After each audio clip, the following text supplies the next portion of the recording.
Good evening, ladies and gentlemen, and welcome to another edition of Wednesday Night Mayhem.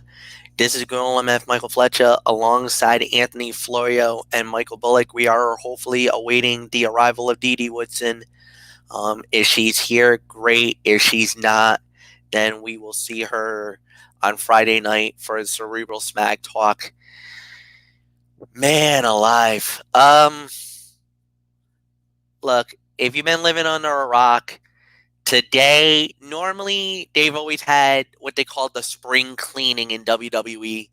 Um, but with everything that's been going on in the world of professional wrestling within the last few days, COVID-19, the shutdown of the XFL, well, today was one of the bloodiest days in WWE's history.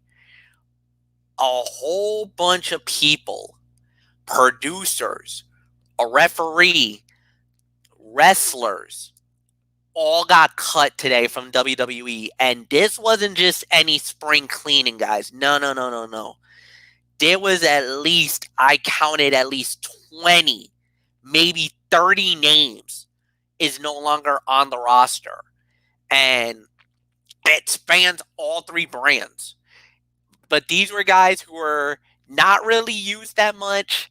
Bottom of the, kind of guys who were more enhancement or kind of, were basically not used. And then there's others that has been in the company for a very long time that got let go today. And it was an absolute bloodbath, to say the very least. I wish I had all the names, but I'm going to go off the names that I got from, this is actually from ProWrestling.net. These are the names that they said have been released. Now, this is not official. Now, these are some of the confirmed. These are not all of the confirmed. These are just the ones that WWE.com had announced. Drake Maverick, Carl Anderson, Luke Gallows, Leo Rush, EC3, Kurt Hawkins, Eric Young, Heath Slater, Kurt Angle, Aiden English, Sarah Logan, referee Mike Chioda, Epico, Primo, Rowan, Mike Canales, Maria Canales, Zack Ryder, Rusev, and No Way Jose. Now, these are just some of the names that were released. These are not all. The other that were let go, now these were from the producer side of WWE, and these are the names that got let go, and these are all the producers. Billy Kidman, Mike Rotunda, Dave Finlay, Pat Buck, Sean Daivari, Scott Armstrong, Sarah Stalk, who actually was a trainer in NXT, Shane Helms, and Lance Storm. These were all the names that were let go. These were the names of all the people that have been cut. Now, there was a rumor going around that Rhea Ripley was another name that got let go. However, I'm here to confirm that Rhea Ripley is still with WWE. She's still on NXT. She has not been released.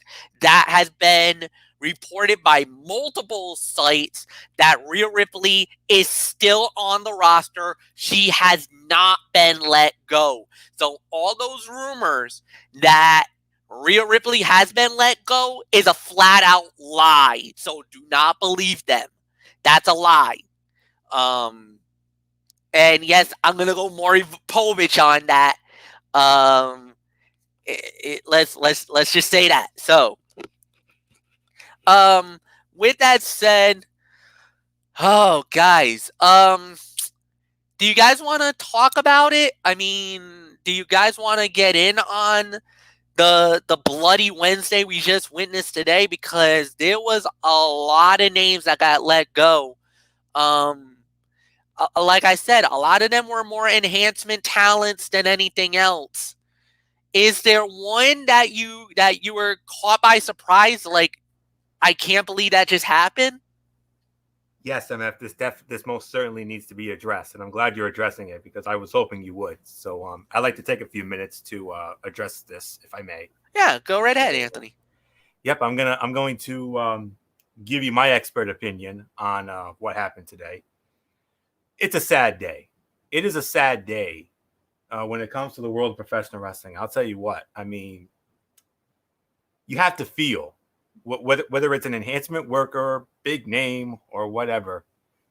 What we need to do right now is, take a moment and think about this. I mean, good, hardworking men and women out there who now have to find another way to make ends meet. Do you have any idea how saddened I am by that? Beyond saddened by it. I'm keeping all of you in prayer. I really am. I'm praying for all of you. I'm praying for all of your families. For those, and what I mean by that is for all of those who are, who no longer have a position, if you will. So I'm praying for every single one of them. It didn't matter if you liked them or not. You have to feel for them. And I certainly do. With that being said, I feel, the Good Brothers, I mean, they were in a big time angle with AJ Styles. Obviously, that's probably going to be out the window now. And, I feel for those guys. I mean, that could, that could open the door for another promotion, maybe AEW, maybe Impact or what have you. But here's the thing. The reason why most of these guys got released was because of the fact that, WWE did, the creative team didn't have much for them. And I can understand it, but at the same time, I mean, the XFL apparently had something to do with it, and oh man, but it's more for the producers. I mean, Kurt Angle, he's been through a lot in his life. Drake Maverick, just that he put 205 Live on the map. He put it back on the map. When they brought him in after the whole Enzo Amore thing. And then from there, like I said, the Good Brothers, maybe they go back to Japan, perhaps. That could open them up to go back to Japan, maybe. Eric Young, EC3. I mean, here are guys who, back in the days of TNA, and it's Vince McMahon burying TNA talent. I mean, that was beyond unfair. And I felt that those guys got a raw deal, especially EC3. I mean, after the big success he had in Impact, I thought maybe they were going to do something with him, but no. Vince being Vince, buried him. Damn sad. Kurt Hawkins, you had a feeling because he was more of an enhancement talent more than anything else. He did get a WrestleMania moment last year. I was very happy about that. One that kind of surprised me was Leo Rush. I mean, he turned things around. I know he had some heat on him. The whole Lashley thing, I understand. But then once they brought him back as a cruiserweight and let him have the cruiserweight belt for a little bit, I was glad about that. But at least he's I don't know what to say about he posted a nice little statement about his release, and he's taking it, like a man. But I feel for his child. I mean, he's got kids, and I worry about what's going to happen with them. Heath Slater, he has kids. We all know that angle. Aiden English, he didn't really use much. He wasn't really used much. I mean, well, it hasn't been used much late. I mean, for like a year or so since the whole Rusev Day thing broke away. Sarah Logan, I think we can all explain. I think that explains why we saw what we saw on Monday night when Shayna Baszler damn near broke her arm. But there's one gentleman who I feel for more than anybody, and it's someone that MF Bullock and I have an immense amount of respect for. One of the greatest referees of all time, senior referee Mike Chioda. Here's a guy who's been with them for almost 32 years, and they had to let him go. And that's the one that really hits me the hardest, because, you know, we have all the matches that we've done over the years, and Mike Chioda's refereed so many high profile bouts. I mean, he became the senior official once Earl Hebner was fired, along with Dave and Brian and all them, because of that merchandise scam they had. And he did a damn good job. One of the most predominant referees in the history of the business. And then from there, you had Primo and Epico, two guys who got saddled with ridiculous gimmicks. I mean, I wish you would have kept them as they were, but no, they had to turn them into Los Matadores. I thought it couldn't get any worse than that. And then of course they brought up they did that ridiculous timeshare angle, which was beyond garbage. Eric Rowan. I mean, here's a guy who, you know, with the Wyatt family, and when they brought him in with Daniel Bryan a year ago, I thought he was on his way. I really did. But then they saddled him with that fake pet gimmick, and that was his doing. But I think now, I think AEW would be a great fit for Eric Rowan. I really do. Especially now that his Wyatt family brethren, Brody Lee, he would be a great fit for the Dark Order. I really do. Mike and Maria Kanellis, that's a damn shame what happened to them. I mean, especially now that they got two little ones now. I mean, I feel for them. I mean, Mike Kanellis, damn good talent. Here's another guy who got a Raw deal. I mean, he had a decent run in TNA, and Maria, who vastly improved and became one of the best female heels in the business. Maybe they go back to TNA. Maybe they go back to Ring of Honor. Very possible. Zack Ryder Revolution. I know it's got to hit you hard, MF, because I know how much you love the Ryder Revolution. You were a proud member of that train. And, you know, and Deonna Purrazzo, the Virtuosa, who I thought I was putting in some solid matches in NXT, maybe Ring of Honor or Impact or AEW. I mean, who knows where all these talents will go? No Way Jose. I mean, Dud Enhancement talent. I mean, I didn't like his gimmick. I hope wherever he lands, hopefully they give him a better gimmick. And, but I think out of all the wrestlers, Rusev, I mean, that's the one that, wow, just unreal what happened to him.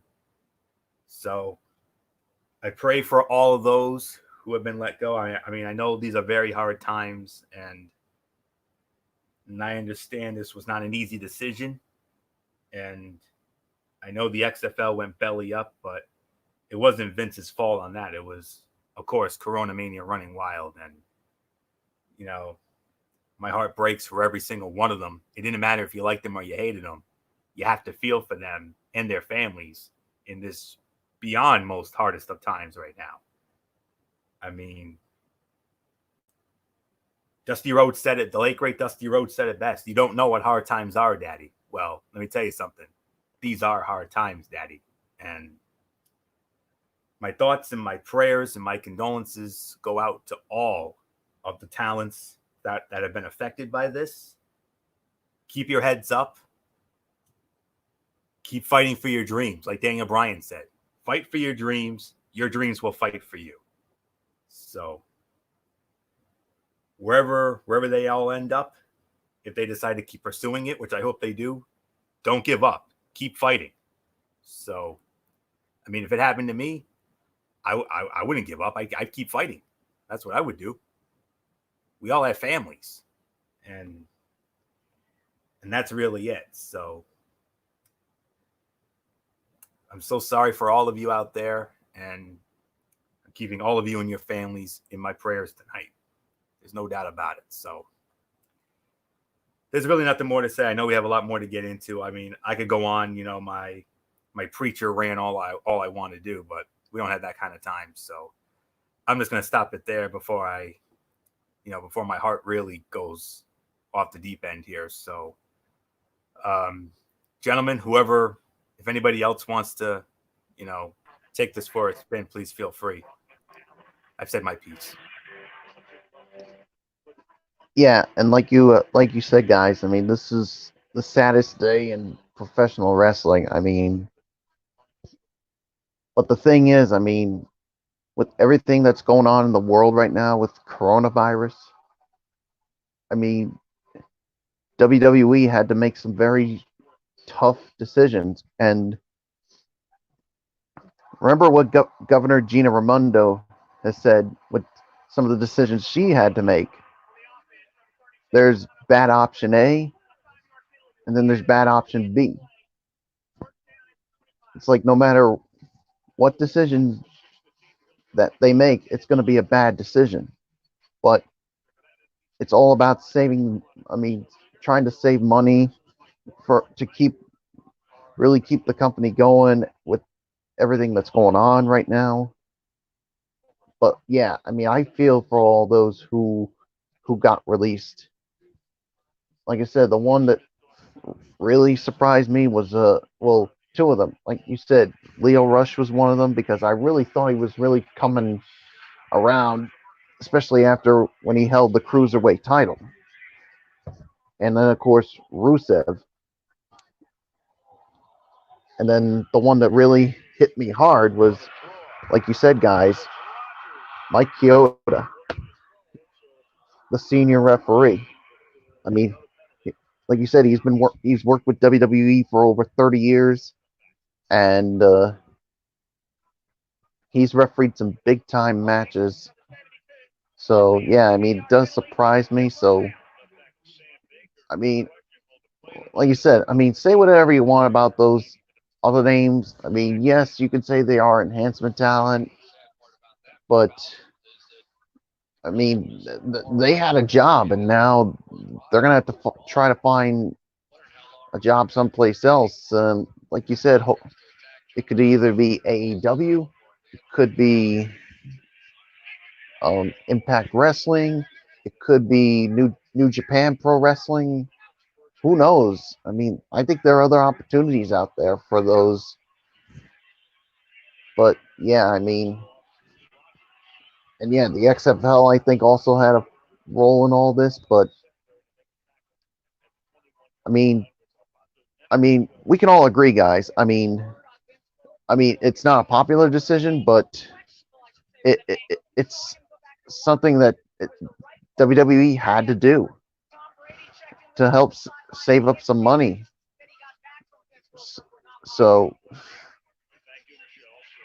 either way, there is no right decision.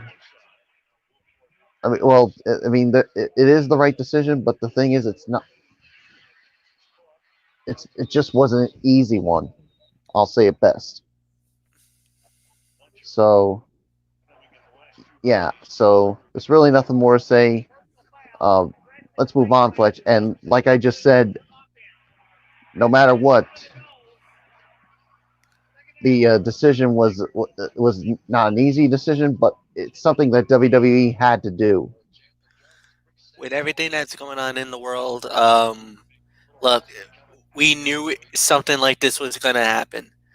Sooner rather than later, there was a lot of bad news that was coming up. There's even talk about that there might not even be a 2K21, a WWE 2K21 might not happen this year. So I mean, there's a lot of things that are being pushed back or canceled or put into the back burner. In anything, the world has just been thrown upside down, inside out, flipped every other which effing way you want to say it. And You know, like Anthony said, and he said it best. Our thoughts and prayers are with everybody who's lost their jobs, everybody who's been affected. Um, I know there's been a lot of people in WWE that's voiced their opinion about it. Seth Rollins says something about it. Alexa Bliss is not on, like, she is absolutely heartbroken right now. A short while ago, Billy Kay from the Iconics posted something on Twitter, and she was voicing her heartbreak on all the people that let go today. And you hear it from everybody in all of the wrestling world. It's not just WWE that's reacting, it's Impact, Ring of Honor. Everybody's just reacting. The whole wrestling world is reacting to this news. So it's not affecting just WWE, it affects the whole wrestling community. Even I was kind of, once I started hearing about the news of the people getting let go, I was like, wow. But once you started to hear more names coming out, and you're just like, what is going on in Stanford? It looks like a tsunami is hitting. And sure enough, man, a lot of people just, their lives have been changed. Their lives have been changed. The wrestling world's been changed. And we gotta try to make sense of all of this as best we can. Um, I think that's the best way to say it. And by doing that is by giving it our best, giving it our all, analysis wise, try to make entertainment for you fans out there, and to provide the best professional wrestling news on YouTube, on StreamYard, and on all social media platforms around the world. And that's what Wrestling Forum has been. That's what we'll continue to do. Like Anthony said, our thoughts and prayers are with everybody who lost their jobs today. And we're thinking about you guys. We hope that you guys bounce back. We hope you guys find new areas, which is either New Japan, Ring of Honor, Impact, independent circuit wise. If they decide to jump that route, um, and who knows, maybe someday some of these guys will come back to WWE. You never know. Some guys have been let go, and then it maybe years down the line they could come back. You never know. All right, so we're gonna try to go as fast as we can because I know we all got lives outside of this beautiful job that we do here. So we might go rapid fire on this, but we're gonna start it off. AEW, as always, from an undisclosed location. Well, not undisclosed. We found out where the location is tonight. This was at the One Fail Factor Power Factory, which is in Norcross, Georgia. Okay.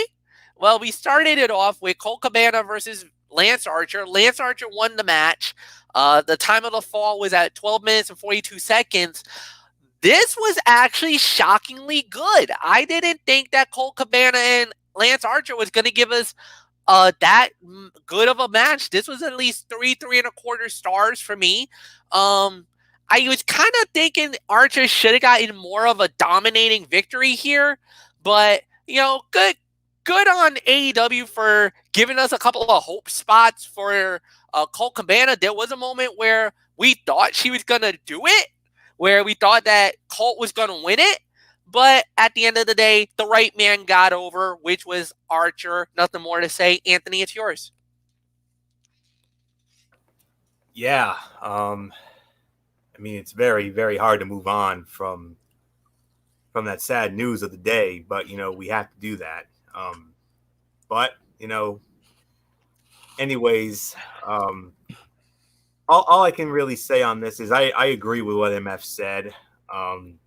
This was about 3 to 3.25 stars. That's what you gave it, right, MF? 3 to 3. Yes. Yeah. Okay. Just wanted to be sure on that. So, it was a one-sided match that saw Archer dominate the resilient babyface Cabana as it should have been. Unfortunately, the commercial break really hurt the flow of the bout and cut out what could have been a more meaningful Cabana comeback attempt. Archer has been fantastic in his 2 in-ring performances to date, and Cabana is a seasoned pro who really made everything thrown at him look good. Good for what it was, but with a little more heat and some added time, it could have been superb. It could have been a superb bit of storytelling that really elevated the urgency of this TNT Championship tournament. So 3 to 3.25 stars. I agree with MF's rating. Bullock, let's go to you.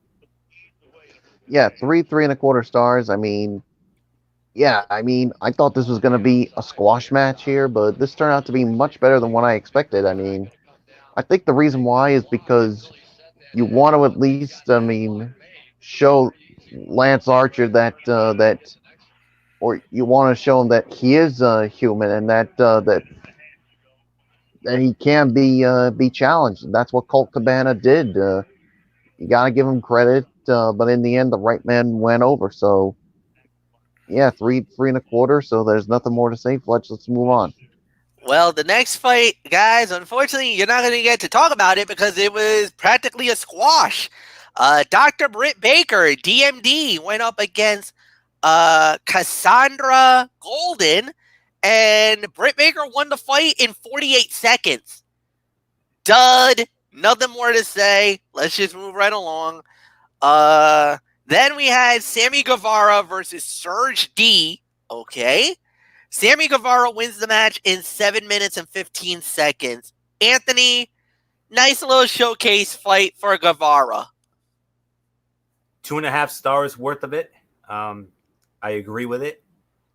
Nice to see Guevara get some shine in a squash like this. One of the most gifted young stars on the roster, love him or hate him. He needs wins to build up credibility, particularly after taking so many losses earlier in his AEW career. It probably went too long. It did not feature enough to warrant the runtime, hence the slightly above average rating. With that said, it did what it had to do. It put the spotlight on Guevara and hyped his match with Darby Allin on next week's show. So it was successful in that regard. So 2.5 stars. Bullock, let's move on.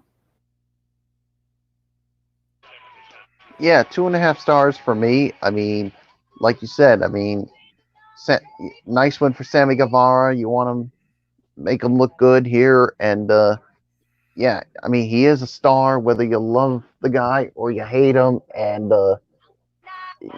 yeah, some people hate him because of his, let's just say because of his Pretty boy ego. antics. So, yeah, as we like to call him, a pretty boy, hair. Well, I don't know if we say a hair gel wearing douchebag. Well, maybe just pretty boy douchebag is pretty much what I like to call him. So, yeah, great wrestler, yes. His antics leaves a sour taste in my mouth. Fletch, it's yours. Leaves a sour taste on everybody's mouth. I mean, that's just an understatement of the day there, Bullock. And like Jerry the King Lawler would say, his ego's so big, it needs its own zip code. Yeah, okay.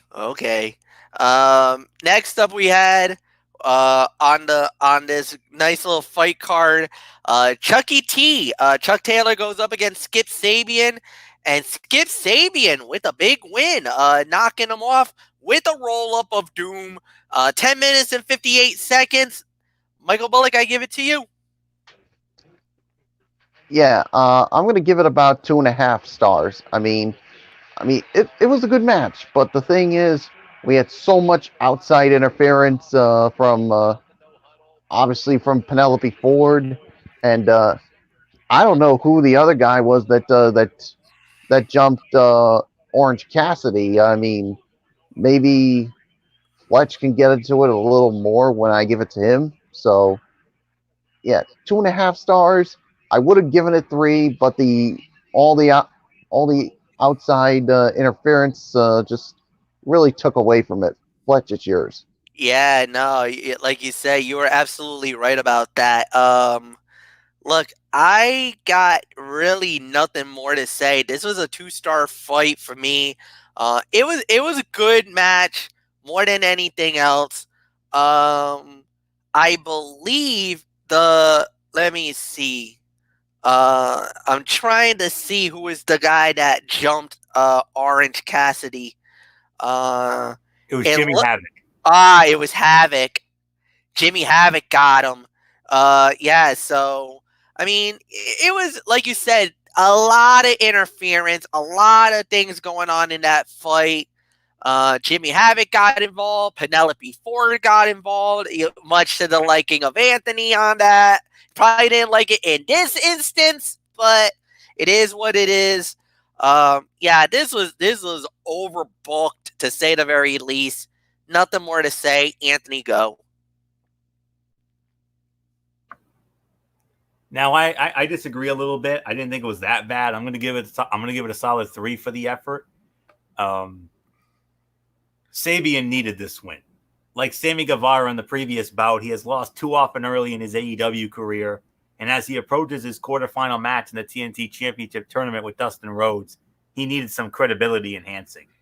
With that said, it would have been nice to see him pick up the win without relying on the interference of super bad Penelope Ford and Jimmy Havoc to get it. Ford is more forgivable because she is an integral part to his heel act and will factor in for the foreseeable future. Havoc felt forced, and unless there is a tag team to be formed or a faction being built, it made little to no sense. Nor did Sabian struggling to be the primarily tag team specialist in Taylor if we are to believe Superbad has any chance of beating Rhodes. Still, the match was solid enough to warrant my 3-star rating. So, nothing more to say. Let's move on, MF. All right. Well, the next up we have, just a fight that we're going to throw away. Shawn Spears versus Justin Law. Shawn Spears wins the match in 2 minutes and 10 seconds. Nothing more to add. We're not going to talk about it. Main event of the evening, the AEW World Heavyweight title on the line. Jon Moxley puts the title on the line against Jake Hager, winner of the bout, in 30 minutes. 32 seconds, and still AEW World Heavyweight Champion Jon Moxley. Okay, this was fight of the night. This was about 4 to 4, at least 4.25 to 4.5 stars, but it wasn't the 5-star classic because it wasn't a perfect fight. There was a lot of flaws in this match. Yes, it was great. Yes, it was solid. It was an enjoyable match, and I enjoyed it. I loved it. This is definitely a great fight to close with. But in some instances, it wore out its welcome. In some parts, it was clunky. It wasn't a fine-tuned, perfect match, but it got a lot of time, necessary time. That's one thing that you did. There was good wrestling action, not great wrestling action. So for that, I can only give it 4.25 for all that. If it would have been great professional wrestling, then it probably would get the 5 stars because it had the formula for the 5. But it was nowhere near 5-star level. Nowhere close. 4.25 stars for me. Fight of the night, I'll give it that. Anthony, I give it to you. Yes, 4.25 to 4.5 stars. I could not agree with it more. I watched the match live, and I enjoyed every minute of it.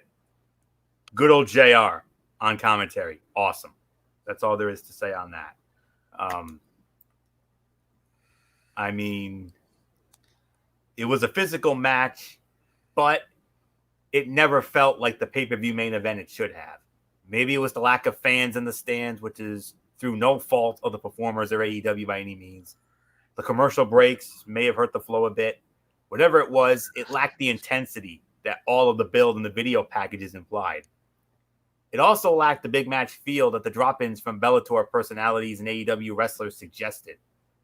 And most importantly, it had a rather rushed finish that came from out of nowhere. Yes, they teased the use of the chair, but the matter-of-fact finish essentially diminished Hager's aura and unraveled all of the work the company did to build the unstoppable badass into the number one contender. For a company that thrives on false finishes and high spots, it lacked the drama late that ever made Moxley appear in jeopardy of losing his title or emphasize the significance of Hager losing. It was a very good match that never achieved greatness, and worst of all, it cut Hager off at the knees, preventing him from achieving the level of success he could have as the top contender to the title had they not rushed the contest for an episode of Dynamite rather than a pay-per-view main event. That's the only nitpick. But other than that, very well done match. Could it have been better? Sure. But that's all there is to say on that. MF got the rating correct. It was 4.25 to 4.5 stars. It was the best thing I saw on either show. So there's no doubt about it. So Michael Bullock, let's get your thoughts on this. Yeah, 4 to 4.5 for me. I mean, fight of the night, no doubt. But like you said, the match could have been better. I mean, yeah, I mean, there were a lot of flaws in this match that really took it away from being that 5-star match that we were hoping for. I mean, the build to this match was good.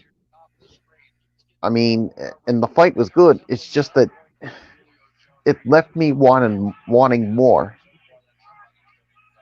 So yeah, 4.5. Fletch, let's get to final thoughts. Well, I'm going to skip the final thoughts on this one, guys. I'm just going to go right into NXT. Oh, okay. So you guys don't have to give final thoughts here tonight. We're going to go into NXT, and lo and behold, we're back in the lair, the true home of NXT. We're back in Full Sail University. So glad that NXT is finally back home where it belongs, back in Full Sail for this show. And we started it off with, well, a good match. Fabian Eichner won with Matthew Barzell of Imperium. He went up against Finn Balor one-on-one. And when it was all said and done, Balor wins the match in 8 minutes and 28 seconds. I'm going to call this fight of the night. This was actually a decent match. This was about 3 stars. This was a decent match. The only takeaway was there was a commercial that kind of brought it down a little bit. But still, good matchup, solid fight. I'm glad that Balor gets the win. I'm just waiting for the day that him and Walter get it on for possibly the UK title, because it looks like that fight has been put on the back burner, you know, with all this COVID-19 stuff going on. So no, this was a good fight. So nice to see Balor get the win. Anthony, it's yours. Well, I'll tell you, MF, this was a 3-star match for me. Crowdless shows often lack energy, and this certainly lacked needed energy. However, Fabian Eichner is talented and athletic. He made the most of the opportunity, as he always does. This went long when it didn't have to, but it was good for what it was. Balor still has a tendency to not bring his all to matches. He is far too talented to be so unexciting, especially when his opponent is putting so much into his own performance. So that's all I can say on this. So I'm going to give it a solid 3 for the effort. I agree. So Bullock, your thoughts? Yeah, 3-star match. I mean, it was a good match, no doubt about it. And yeah, Finn Balor needed the win, and obviously somewhere down the line, you know, he's going to be going up against Walter, possibly for the UK title. Yeah, so we'll just have to wait and see. I mean, hopefully it'll happen once this whole crisis is over. So yeah, there's really nothing more to say. Fletch, it's yours. All right. And then after that, we had, well, Charlotte Flair. And unlike on Monday night where it was like a promo, this was more of a sit-down interview. This was an interview with Tom Phillips. Charlotte and Phillips were talking. Anthony, you thought she was good on Monday. Oh. My God. Yeah. She outdid herself tonight. Many people are praising Charlotte Flair. One person, I'm even talking, and I'm going off what I'm actually going off what Matt Moore, what John Moore of what John Moore has said, and he is saying, and I'm gonna quote him on this. He says, "I think this may have been one of the best Charlotte promo." He says, "I think this may have been one of Charlotte Flair's best promos of all time." Amen. And I guess you concur. Absolutely. This was a fantastic promo from Charlotte. She sold her history and the potential of matches to come. The Queen is much better taped than live, as most wrestlers are. As long as it is clear that the new NXT Women's Champion is the heel in this story, promos like this work. She came off as arrogant in a way that works if someone can take her down a peg down the line. So, yeah, I mean, these last two nights, tonight and Monday night, far and away the two best works of Charlotte Flair. She's doing her personal best work right now. So, say what you want about her, but that was amazing. So, well done. So, really nothing more to say. I mean, man, Bullock, I mean, the Queen in NXT, man. Oh, ho, ho, ho. Get used to it. Get used to it, Bullock. The Queen is making herself right at home on York turf. Yeah, and like you said, I mean, if you thought that promo that she did Monday night was really good, that was just shall we say, guys, that was just the appetizer. This was the main course, and she really hit it out of the ballpark tonight.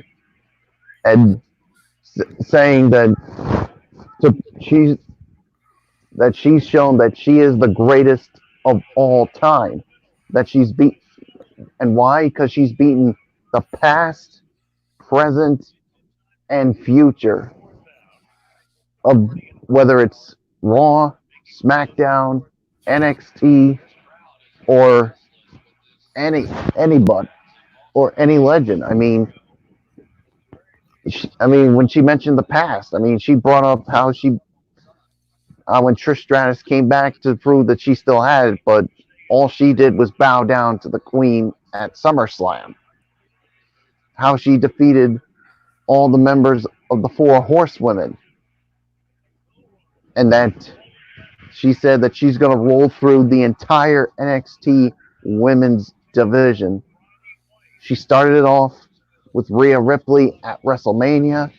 She says she's going to make Io Shirai, but there is one woman on that NXT roster that she has her eye on, Mia Yim, because she said Mia Yim was her first opponent in NXT. And that's going to be something to see somewhere down the line. And then she said afterwards, William Regal can line them up because she'll take every single woman on that roster out. I mean, does it look like that she's firing a shot at William Regal? I mean, I don't. You know what, Michael Bullock? I kind of have to say no. I think she's just saying, I don't care who you put in front of me, William. I'm going to knock them all down. That's not really a shot at William Regal. That's just her just saying, you can put whoever you want. I'm going to prove to you that I'm better than any of these girls. So basically, let me go into a little bit of the heel here. What she's saying is, you talk about women's division. I am the women's division. The people who are down there are just little girls that dreams to be me. That's what she's trying to say. And like I just said, Fletch, I mean, like WrestleMania, Rhea Ripley, I mean, everybody was making her to be the next best thing. And we all agreed on that because of what she did Survivor Series weekend. Yeah. And We thought she was gonna get we thought they were gonna strap the jetpack on her back, and unfortunately, she somebody got buried by the queen. yeah, somebody didn't. There was no fuel in that jetpack, or somebody forgot to turn on the thermal boosters because it was a failure to launch. Or here's another saying, Fletch. Rhea Ripley was on fire, and let's just say the queen put that fire out. Yup, she snuffed it out. Yeah, but go ahead, Fletch. All right, so we got really nothing more to add. I mean, like we said, segment of the night, promo, one of the best promos by Charlotte Flair. You could even go as far as call it women's promo of the year. Like that's pretty much where we can go from there. Charlotte Flair has been rocking the last 2 weeks, 2 nights in a row. She's been killing it. First on Monday Night Raw, doing her quote-unquote victory lap after winning the NXT Women's title at WrestleMania, knocking off Rhea Ripley, and then she turns around and nails this with a beautiful, precise strike, calling out the NXT women, saying how she's better than any woman on the roster. Doesn't matter if it was an NXT, WWE, whatever. You're just living in her world and bow down to the queen. And trust me, Anthony Florio, and Anthony Florio, we're doing the Wayne's World. We're doing the Wayne's World. We're not worthy. We're not worthy. We're not worthy. I'll join you in that, guys. All right. Well, I'll say this. So we're basically saying that we're not worthy of Charlotte Flair, and we ain't worthy right now because she is the top girl in all of professional wrestling today. I don't think there's any debate right now that I'll go as far as to say this. As far as wrestler of the year for 2020, Charlotte Flair is firmly in contention for the honor at the end of the year. I know there's going to be talk about Rhea Ripley. I know there will be talk about Becky Lynch. There'll be talk about Nyla Rose in AEW. Yes, all granted. Tessa Blanchard, definitely. So there's some candidates there. But I think right now Charlotte has to be at least in the lead right now. Yeah, definitely better than I'll even say it better than Becky Lynch on Monday Night Raw, even though she's had a 1-year reign as the Raw Women's Champion, and definitely way beyond better than Bayley as the SmackDown Women's Champion. So we'll wait and see what happens, guys. So next up we had was Xia Li one-on-one against Aaliyah. Xia Li wins the match in 3 minutes and 11 seconds. If you guys want to talk about it, we can. If you don't, then we'll just move right along. Move on. Okay. So we start with the interim tournament. The tournament to crown the next interim cruiserweight champion of the world, and we started in Pod B. Yes, I'm gonna go New Japan here. Basically they called it Group B, but I'm gonna call it Pod B. So we were in Pod B. Isaiah Swerve Scott versus Akira Tozawa, and when it was all said and done, the winner of the bout in 7 minutes and 56 seconds, Akira Tozawa wins the match. He now is on top of Pod B with the victory. Michael Bullock, I give it to you. Isaiah Swerve Scott falls to Akira Tozawa.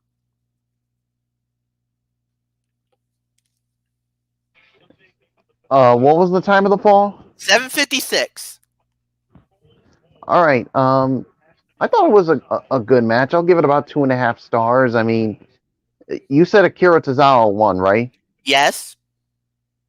All right. Yeah. I mean, wow. I mean, yeah. I mean, I thought it was a good match here. I mean, I thought maybe Isaiah Swerve Scott would go over because I mean yeah, Akira Tozawa is a former cruiserweight champion, but the thing is, I mean, he's a member of the Monday Night Raw roster, so I thought maybe Swerve would get the victory here, but no, obviously they they obviously want Akira Tozawa to move on. So, well, obviously with this the way this whole thing is going to go. So, yeah, nice win for Akira Tozawa. So nothing more to say. Fletch, it's yours.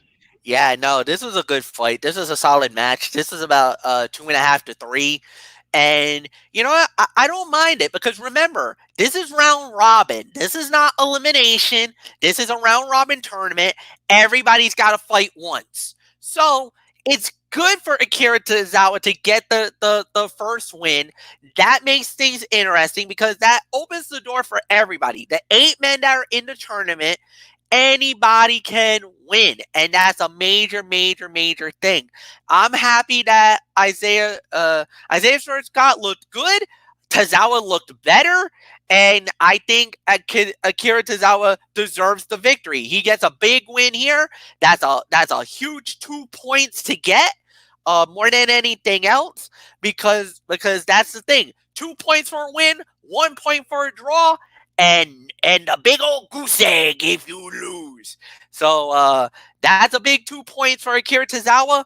That will help him going in because remember, top 2 guys on pod the winner of pod A, the winner of pod B fight in the big fight to determine the cruiserweight champion of the world in the interim.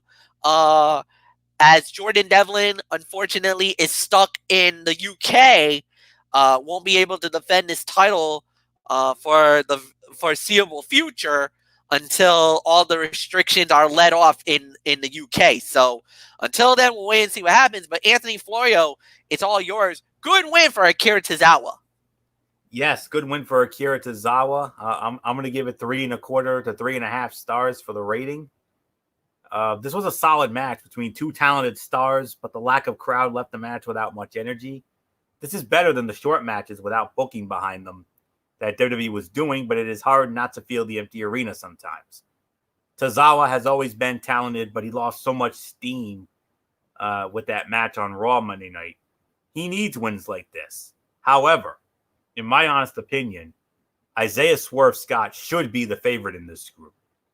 A loss, I feel, is a mistake this early on. So, but they got plenty of time to right the wrongs. So hey, nice win for that. Nice win for Tozawa. He definitely needed it after what happened Monday night. So there's really nothing more to say. Let's move on.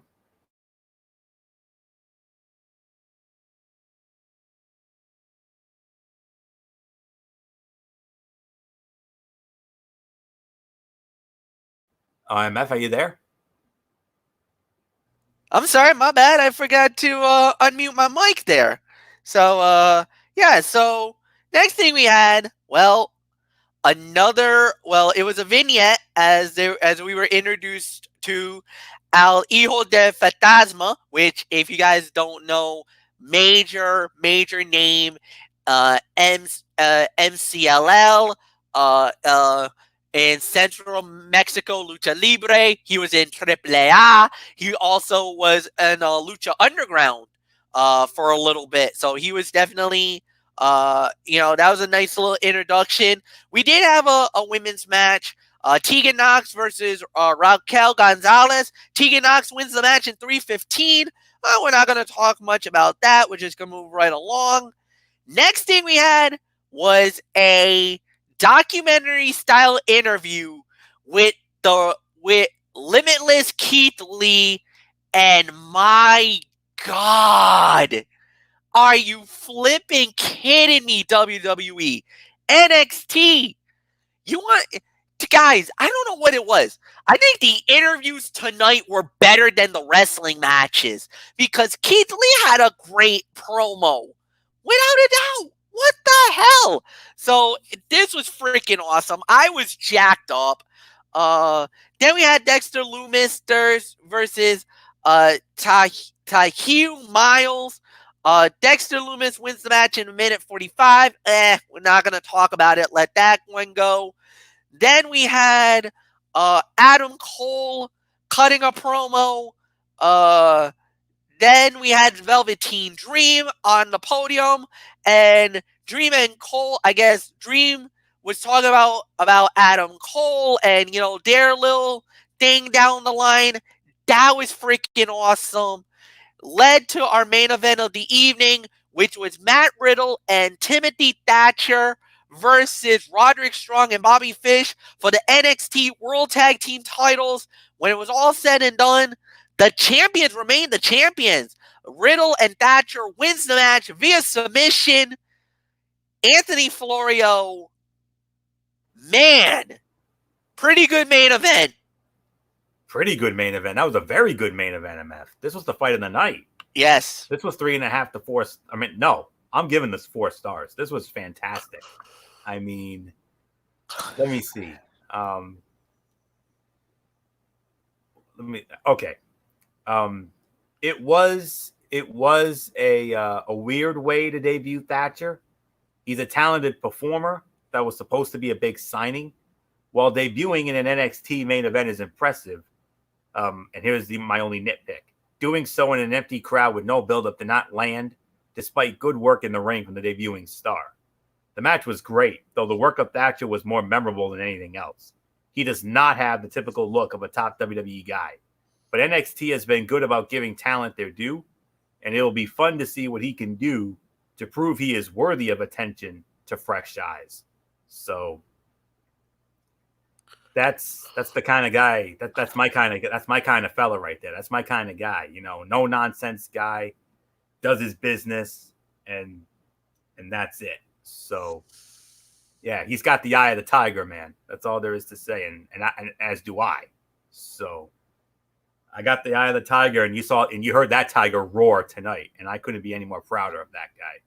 That's one to watch for, my friends. That's one to watch for right there. So that's all I can say on this. So 4 stars, easily the fight of the night, no doubt about it. But the Moxley and Hager match, I thought was a smidgen better. So Bullock, let's get to your thoughts on this great main event and this great and a very impressive debut for Timothy Thatcher. Let me tell you something, man. You got a blue chipper on your hand. You really do. Oh yeah, I was really impressed with Timothy Thatcher tonight. I mean, he proved he's tough as nails as far as I'm concerned. 4 stars. I agree with the rating. This was definitely the fight of the night, hands down. So yeah, so you pretty much said everything about it. So Fletch, did you get into it? 4 stars, no doubt about it. Absolute agreement. Then at the end, well, we talked about what happened last week. Well, they cut into Tommaso Ciampa just, sitting down in front of a camera at the backstage storage area. And, he was talking about the battle and everything else. And then, out of nowhere, Ciampa got jumped. And then there was a little thing, which was Kevin Cross. Well, first they said you could see a high heel boot next to the camera. That might have been Scarlett Bordeaux, boys.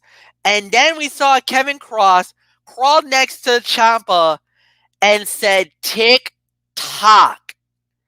Guys, I hope you were watching this, and you Lucha Underground fans, that was the catchphrase of the White Rabbit of Wonderland. Tick tock. Huh. Cross might not be coming alone. Bordeaux, Cross, And then there was a reference to Lucha Underground. Oh boy. Things just got very interesting in NXT. Wow. So it looks like Tommaso Ciampa and Kevin Cross might have a date with Destiny. And here we thought it was going to be Johnny Gargano and Cross. Nah, he went after the other DIY member. All right. So that pretty much puts the bow on this, baby. So what we're going to do is we're going to sign off for the night. Thank you, Anthony Florio. Thank you, Michael Bullock, as always. On Friday night at 10:30 is another edition of Cerebral Smack Talk. We're going to talk about SmackDown Live.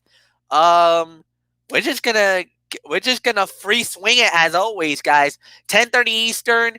Then Monday night, another edition of Ridiculously Raw, hosted by Anthony Florio. Then, guys, I want to note you a programming note. 1 week from tonight, on this very show, we're gonna start earlier, 10 p.m. Eastern time. That's right, we're moving to 10 p.m.s. My work schedule has gotten a lot more lighter. I'm going to be going home a little more earlier, meaning we could do the show earlier. 10 p.m. next Wednesday, 10 p.m. next Friday. Now, I don't know how long that's going to be. I don't know how long that's going to go for, but for the time being, my time has been altered, so we're going to start even earlier. So, 10 p.m. next Wednesday, 10 p.m. next Friday, and we're just going to do it that way. So, thank you, Anthony Florio. Thank you, Michael Bullock. Like the video, leave a comment at the bottom, share with all your friends on all the social media platforms. As always, I am Good Old MF, and so long, everybody. Goodbye.